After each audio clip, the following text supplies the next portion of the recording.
100 active volcanoes, every one a potential killer. When a volcano erupts, it's like nothing else on this planet. It's just a truly awesome reminder of the power of the Earth. Once they erupt, nothing can stop them. Their activity can affect millions to billions of people. And one of the deadliest of all, a supervolcano, lies in America, beneath Yellowstone National Park. You can imagine with the scale of this, the amount of material that you'd be injecting up into the atmosphere would cover or blanket most of the United States. A super eruption here will be like nothing seen before. Hurricanes of superheated volcanic ash traveling across the landscape at several hundred miles an hour, burning everything in its path. It would look like hell on earth. This disaster could soon overwhelm the United States and have a global impact that lasts for years. There's no system, there's no emergency plan in place to deal with anything on this scale. The human cost, unthinkable. Entire cities wiped off the map. Potentially a supervolcanic eruption on the scale of Yellowstone could be a species-ending event. Yellowstone is a ticking time bomb, but amazing new technologies are revealing the inner workings of this dangerous beast like never before. We're actually flying smack dab into the middle of the ash cloud as the volcano is erupting. Can we survive? And how likely is it to happen in our lifetime?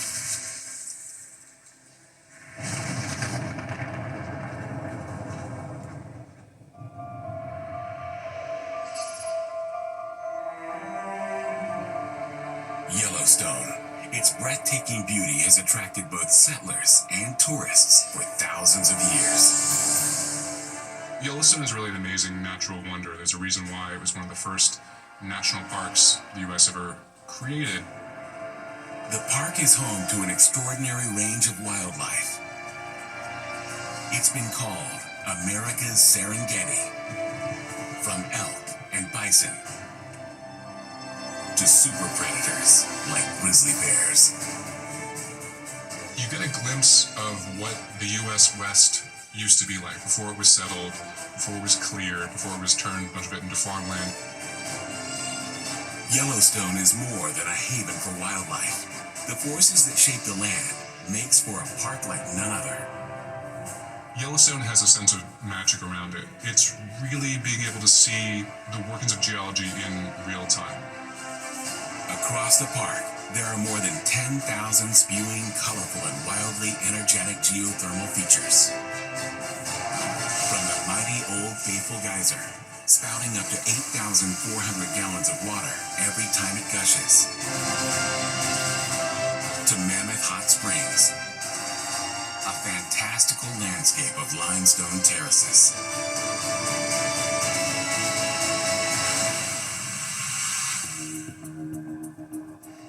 But what is it that fuels the rolling mud and breathtaking geysers? You know you're seeing a landscape that's being shaped by the volcanic and geologic forces beneath it. With forces this powerful below ground, the outcome is inevitable.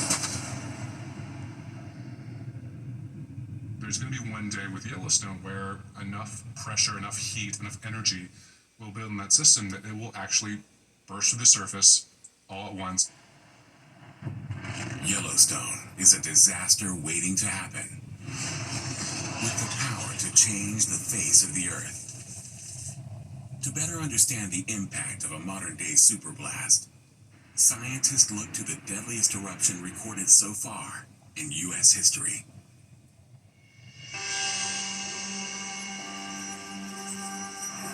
Mount St. Helens sits 50 miles northeast of Portland, Oregon, part of the Cascade Mountain Range.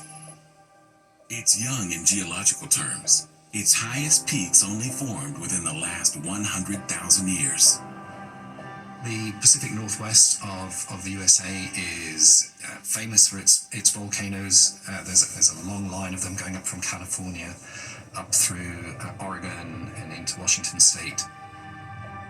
People knew it was a volcano, but since there had been no major eruption here within living memory, Few visitors or locals feared the mountain. Like Yellowstone, it seemed peaceful and dormant. There were people living on the margins of Spirit Lake here, and there were lodges, there were summer camps. This was a very active recreational area. And this was all a dense, old-growth forest. But then, in early 1980, this serene getaway started to show its true colors. An earthquake swarm. An alarming series of seismic events indicated trouble was brewing.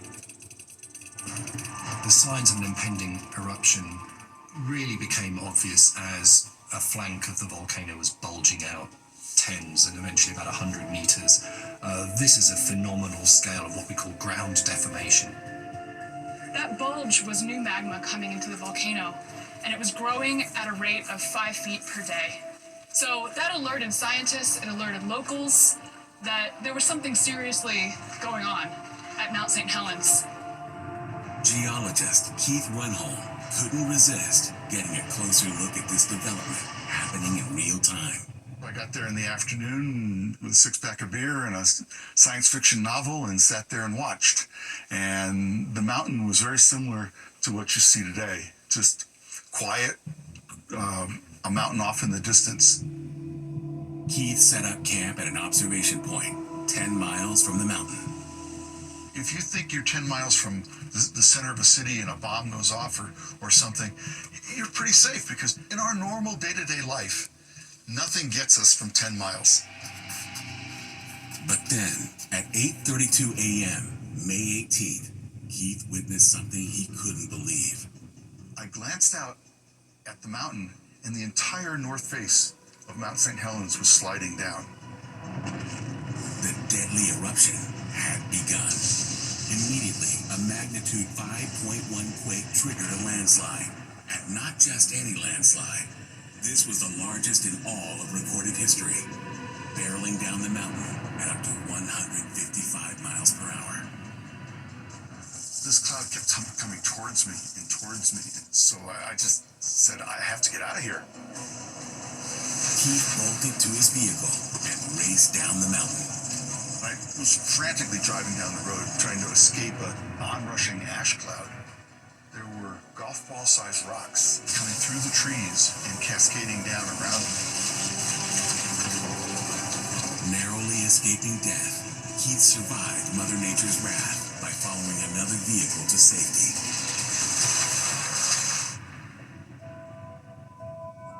Mount St. Helens was an extreme and violent volcanic event, a startling reminder of the devastating power of the volcanoes in America. Scientists needed to understand what had just shaken the ground beneath their feet. And luckily for them, Mount St. Helens left behind an amazing trail of evidence. We're about 4 miles north of the volcano, and we can see these incredible layers with a really sharp contact between deposits from that lateral blast and pyroclastic flow deposits from the afternoon on May 18. While many eruptions leave a similar record behind, this one is clearer than most. Now, what's extraordinary about Mount St. Helens is that we can pin these layers down to the minute because we have the visible evidence and the stories to reconstruct what happened during this eruption. To the trained eye, it's possible to read each layer and forensically reconstruct the events that produced them. In this lower section, from the deposits of the lateral blast, you can see there are big clasts in here. These are rocks from the bulge that blew out, was uncorked like a champagne bottle, and blew out laterally. This was the first stage of the eruption, the explosive moment that punched out the side of the volcano. And then on top of this, we can see that there's a very, very slender layer from that fine ash that had been lofted up and then it rained right back down.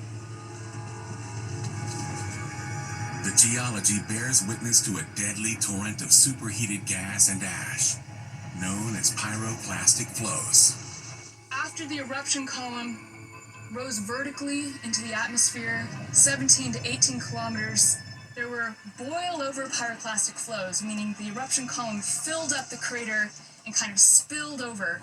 And those pyroclastic flows of ash and gas traveled all the way up here to the ridge and deposited these thin layers of fine ash.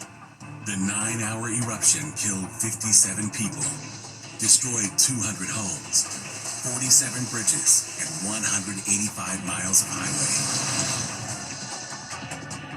But as large as it seems, Mount St. Helens is far from the biggest volcanic event on record. Volcanic eruptions are measured on the VEI scale. The Volcanic Explosivity Index takes into account cloud height, amount of material thrown out, and how long the eruption lasts on a scale from 0 to 8. It's not that 5 is just a little bit bigger than 4, or 6 is a little bit bigger than 5. Instead, there's a 10-time factor between each of these. So a 5 is 10 times bigger than a 4, a 6 is 10 times bigger than a 5, an 8 is 1,000 times bigger than a 5. So these are epically big eruptions when we're talking about VEI 8 scale explosions. The 2018 Krakatoa eruption came in at a VEI 3, categorized as a catastrophic event. Pompeii, regarded as one of the deadliest eruptions in European history, hit a VEI 5. But an event on the scale of a supervolcano is almost off the charts, with a mega colossal event from Yellowstone projected to unleash a VEI 8. An event last seen over 630,000 years ago. When we get up to magnitude 8, if you stuck it all within the entire USA, you're still knee-deep in ash. So what would the immediate aftermath of an eruption at the massive Yellowstone volcano look like? The initial impact would be devastating. A full eruption would launch 2 million tons of sulfuric acid into the atmosphere, demolishing Wyoming, Utah, and Idaho in its kill zone, submerging the states under 13 feet of ash and magma coverage. The air would be toxic. But there is only one way to appreciate the sheer awesome size of Yellowstone, and that's from the air.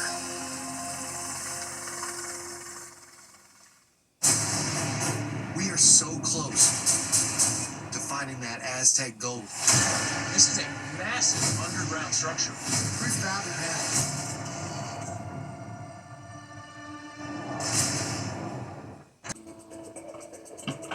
Volcanologist Madison Myers has been studying Yellowstone's geology for many years. She understands the terrifying secrets hidden below the park's picturesque landscape. Today, she'll be flying overhead to get a bird's eye view of this vast expanse.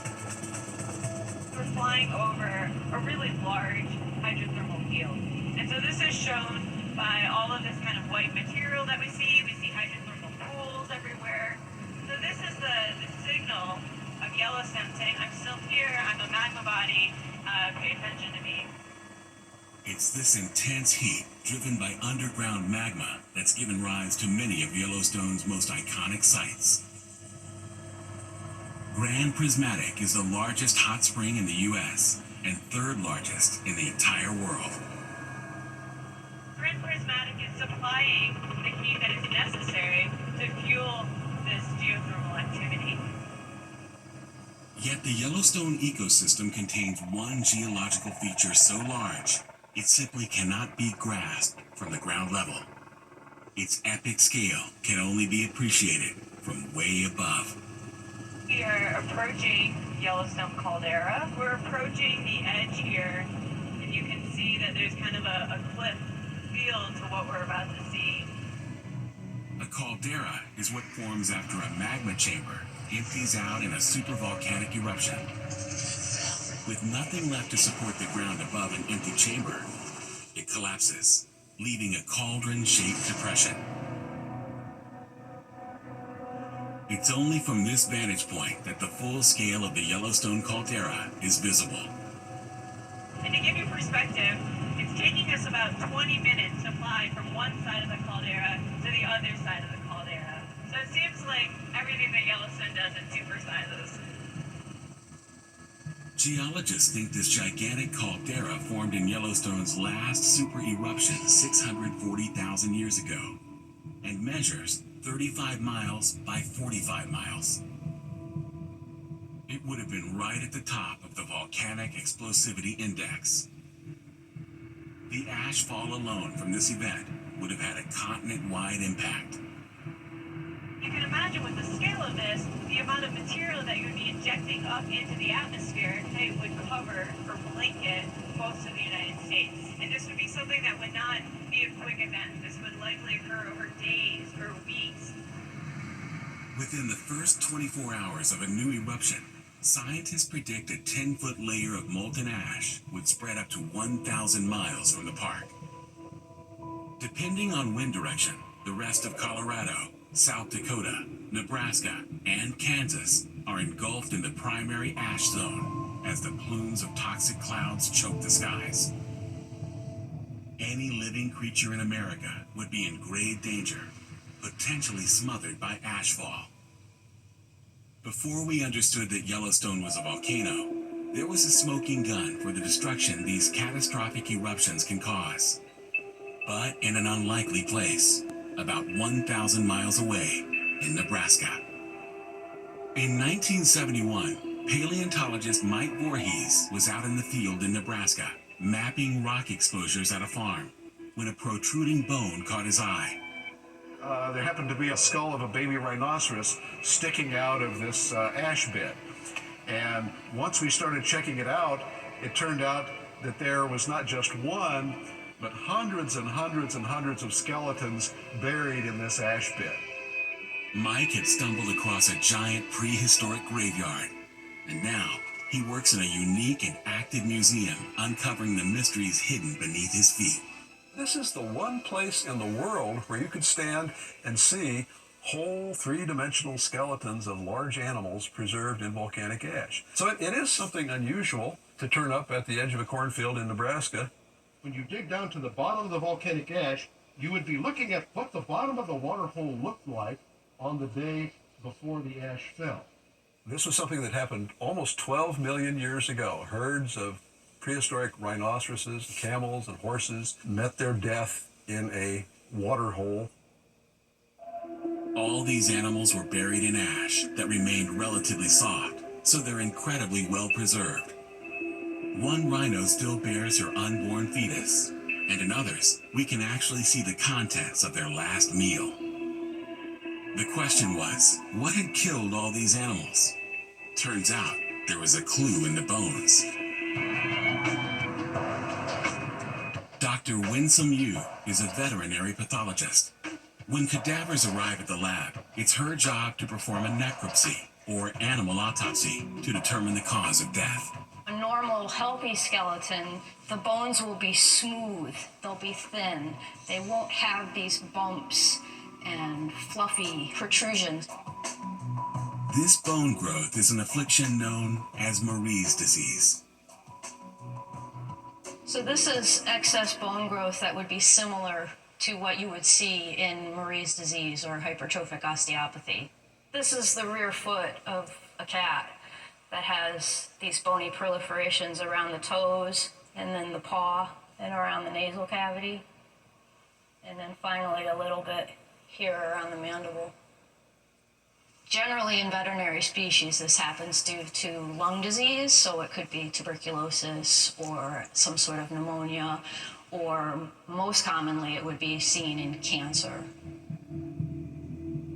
The presence of Marie's disease on the Nebraska fossils was a sure sign the animals died from severe respiratory problems. When scientists compared ash samples from Nebraska and Yellowstone, their similar compositions confirmed a shared source. Despite the volcano eruption over 1,000 miles away, the ash was falling thickly enough here in Nebraska to kill these large, powerful animals. It was the first evidence of how wide the impact of a Yellowstone eruption can be. Scientists now think Yellowstone sits atop a volcanic hotspot, a source of intense heat from deep within the Earth. The heat that is escaping from the Earth as solid rock in the mantle, and some of it melts, generating volcanoes. And it's a bit like having some soup in a pan on a stove, where it's been heated from below and it's been cooled from above, and this sets up currents of hot liquid that then, as they cool, they sink back down again. The Yellowstone hotspot has produced not one, but 3 super eruptions over the past 2 million years. Could an eruption on that scale happen again on a continent that's now heavily populated? The Earth beneath Yellowstone is literally moving up and down every day. It almost breathes because that's the power of the molten rock. It's an ominous sign that this is still a highly active system. There are no indications at the moment that the magma chamber below Yellowstone is cooling down and settling down. So certainly there is the potential for a supervolcanic eruption from that site.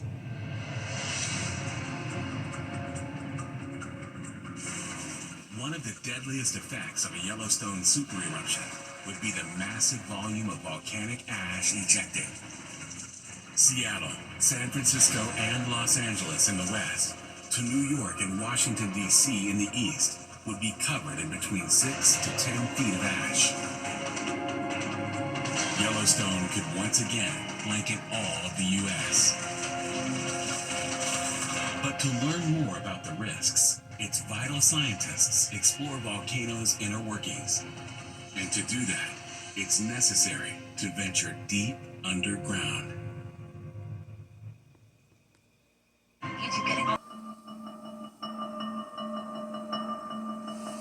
There's a sleeping volcanic monster beneath Yellowstone National Park. A deadly hotspot that's produced world-shattering eruptions.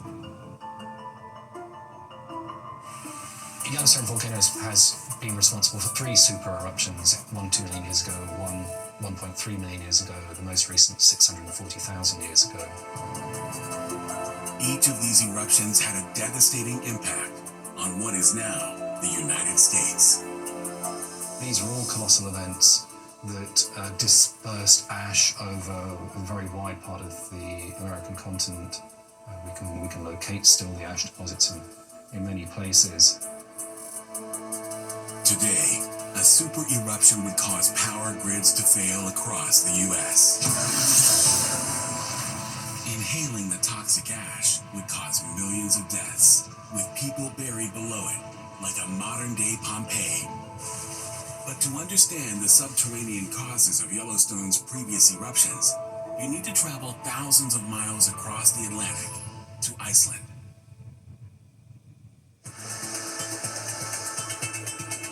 Most of the time, as the name suggests, this small island is frozen and windswept. But Iceland is also a place of raging fire. Iceland is a geologist's paradise. It's a volcanologist's paradise because it's essentially one great big volcano. The whole thing is volcanic.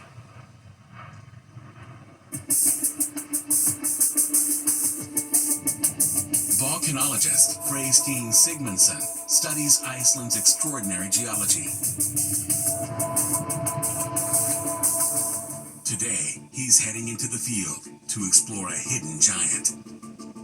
Discovered in 1974, its exact origin is still something of a mystery. We are in southwest Iceland, just outside of Reykjavik. We are crossing an old lava field, and we are going to a very special volcanic feature. Rocky landscapes like this form when flowing lava cools, solidifying into bizarre rock formations. Today, little more than moss and grass grow on the area's exposed rocks. We are in a lava channel. We can see the geometrical form. There was a river of magma flowing along this pathway. This is the roof. The lava river solidified and made this bridge that we see here.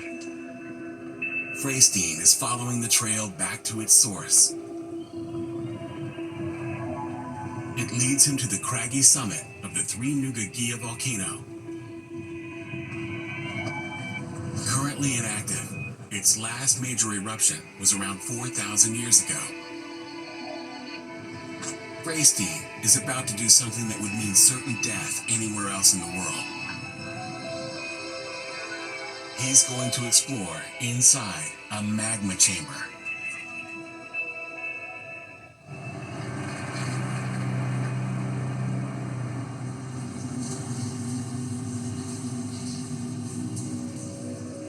We're going about 120 meters vertically down. This is higher than the Statue of Liberty. It is really amazing to be able to go this deep into a volcano.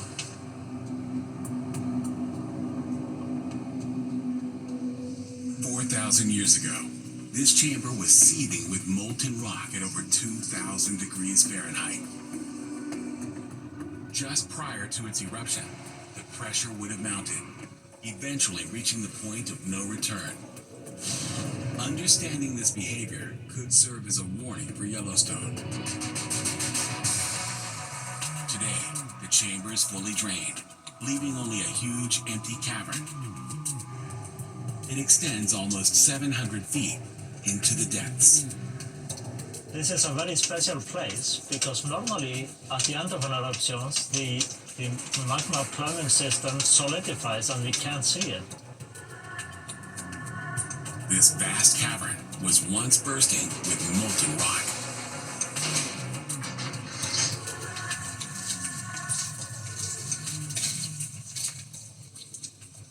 The black lines, they are magma-filled cracks. The black is solidified magma. Thousands of years ago, red-hot magma forced its way toward the surface through these very cracks. But the chamber provides another vital piece of evidence to the mind-bending scale of an eruption.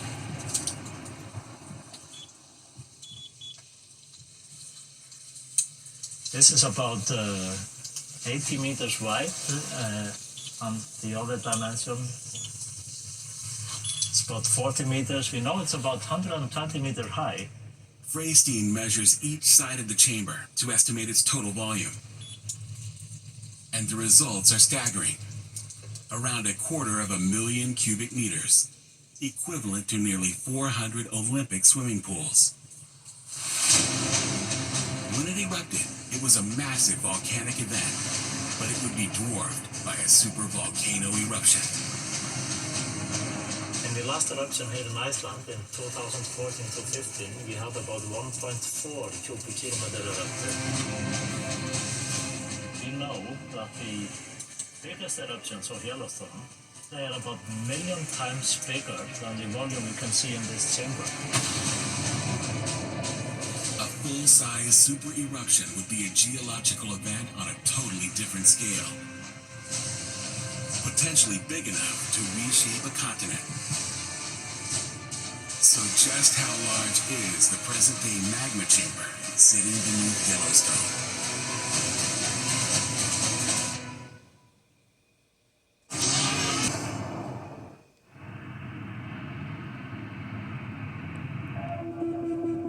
Spanning from Wyoming into Montana and Idaho, Yellowstone's supervolcano will one day erupt again.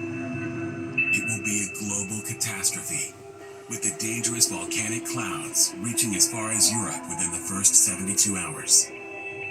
Ash and gases causing toxic rainfall would contaminate water, kill crops, wildlife, and bring most of the world to a standstill.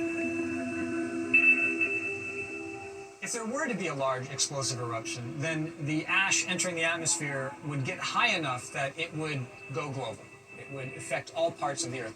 The kinds of things we would expect to see before an eruption would be unmistakable. There would be tens of thousands of earthquakes, uplift as the ground surface rose due to magma coming up from some depth. That would cause the ground to inflate like a balloon by maybe meters over a short period of time. We would see changes in gas emissions and thermal activity. The temperature of the ground would be changing. These would be unmistakable changes. Today, hundreds of volcanoes worldwide are within striking distance of a town or city. Yet even with modern technology, there's little that can be done to halt the advance of lava and ash. You do not want to be trapped in a fast, hot pyroclastic flow. You will burn and you will choke because of the gases it contains. A supervolcano like Yellowstone wouldn't just threaten the survival of one city, but hundreds. Its initial blast could flatten 7 states like a nuclear bomb. So even as a geologist, I am amazed by the scale of the magma chambers present beneath Yellowstone. We're talking about 3,000 to 11,000 cubic miles of material under there. That is jaw-droppingly huge. The dangers recently became apparent at another deadly volcanic hotspot on U.S. soil, Hawaii. And on May 3rd, 2018, Kilauea volcano erupted. Its largest eruption in over 200 years. New fissures formed in the earth, causing a caldera collapse, and lava began flowing in large volumes, as much as 3,500 cubic feet per second. Fountains of lava reached over 260 feet high. Flows swallowed roads, water lines, and public parks. And by June 25th, a total of 657 houses had been consumed. In total, the eruption caused over $550 million of damage. Hawaii shows that even today, volcanoes continue to threaten the world's cities, perhaps more than ever before.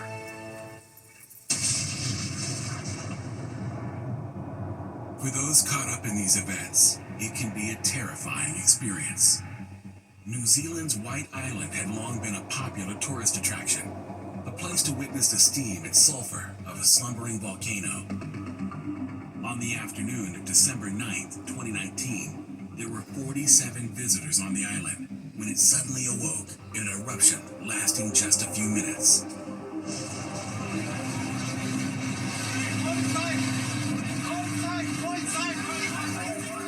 It produced a massive ash plume reaching 12,000 feet high. Those trapped on the island soon found themselves in the middle of a nightmare. Clouds of superheated toxic ash and gas engulfing the land. Tragically, 22 people lost their lives, while others suffered severe burns. The White Island tragedy is a reminder of how deadly even the smallest volcanic eruptions can be. But a future Yellowstone super eruption would make White Island look like a pinprick in comparison. Fatalities could number in the millions. But is the world ready for this super event? Will we have time to save ourselves? Clues may lie with a very different geological phenomenon, one that can be every bit as deadly. Earthquakes.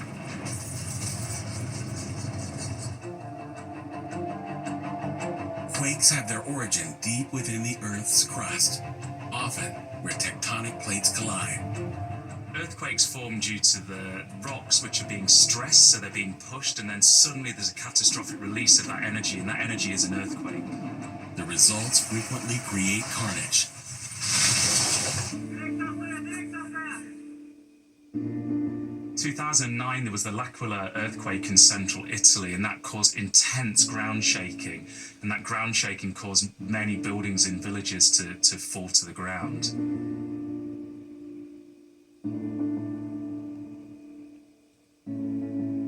And it can be far worse. In the 2010 Haiti quake, between 100 and 300,000 people lost their lives. Entire towns were flattened. Despite the destruction earthquakes cause, there are things we can learn from them. One day, this knowledge may help prevent loss of life in a supervolcanic eruption, such as Yellowstone.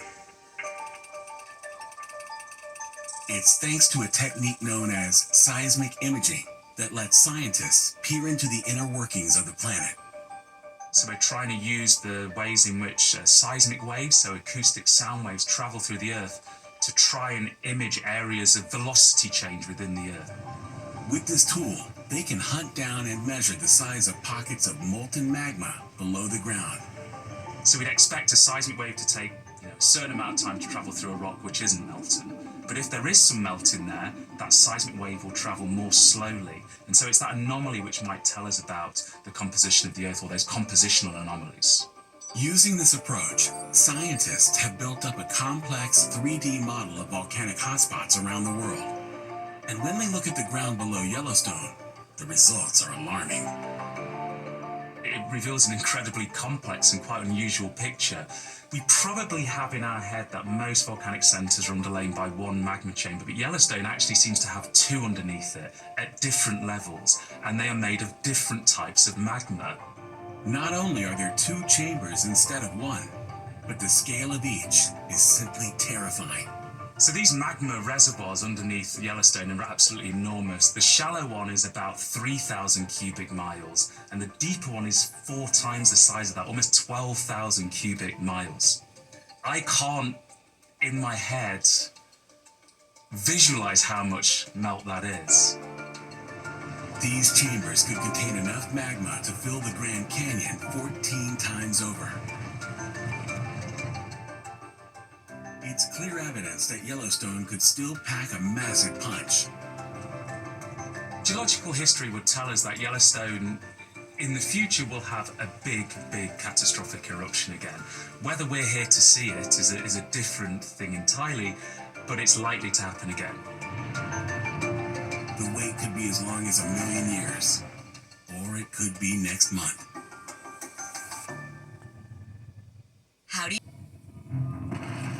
The Yellowstone supervolcano is big enough to threaten towns and cities hundreds of miles away.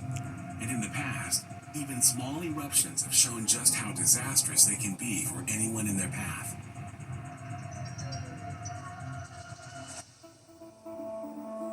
Southern Italy, the glittering Bay of Naples. Beaches, fertile farmland, vineyards. Also scattered across this area, the telltale signs of volcanic activity. In the west of the Bay of Naples, there's the Solfatara, which is constantly sort of smoking and cracking, and the smell of sulphur is overwhelming in places as well. So you do feel like that whole area is sort of a ticking bomb. Most threatening of all is Mount Vesuvius. It just does sit there as a black sort of pyramid in front of you, and you do feel it's a sort of ominous presence. The volcano is active, and it's completely surrounded by heavily populated areas, like the major city of Naples. The proximity of population in general to that volcano is incredible. Many of them have lived there for generations. It's thought up to 3 million people could be impacted by a future eruption. 700,000 of them living right in the danger zone. But despite the obvious threat, even 2,000 years ago, the area was drawing vacationers. It attracted a lot of wealthy Romans to it to come and have their sort of summer residences. It's a stunning area. At the time, the biggest town was Pompeii, with a population around 13,000. In 79 AD, it was struck by one of history's most infamous eruptions. A famous Roman writer named Pliny the Younger kept a record of the tragic events. It's actually Pliny's mother whose first spots on the horizon this strange cloud in the sky. Pliny the Younger describes it as a pine tree. It's like a huge trunk with branches splaying out at the top. Even today, eruptions with this type of distinctive plume are still known as Plinian. Within hours of Vesuvius awakening, ash and pumice started to fall on Pompeii. the sun, it became very, very dark. And I think a lot of people will start thinking that the open spaces are actually safer, because as this pumice is accumulating, it's weighing down on the roofs. Things are beginning to collapse. Many people tried to flee the town. There's a sense of panic. I'm sure that they were absolutely terrified in all of this. Then, at around 6 a.m., came the fatal blow. Pyroclastic flows, liquefied ash and gases, headed straight for Pompeii. They flow down the side of Vesuvius at speeds of up to 450 kilometers an hour, and they're hot. They reach temperatures of up to 400 degrees Celsius. They come shooting down the mountain, and at that point, there is no escape. That seals the fate of the individuals.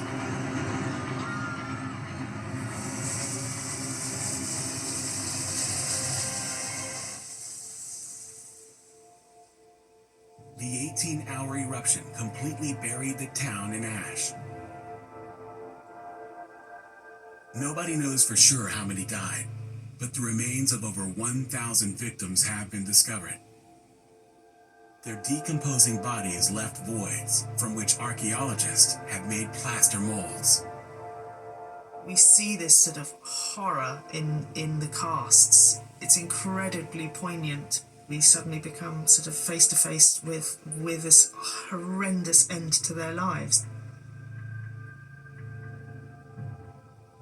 This human tragedy is a lesson about the threats posed by volcanoes close to populated areas. The end of an entire settlement really does bring home the power of the volcano.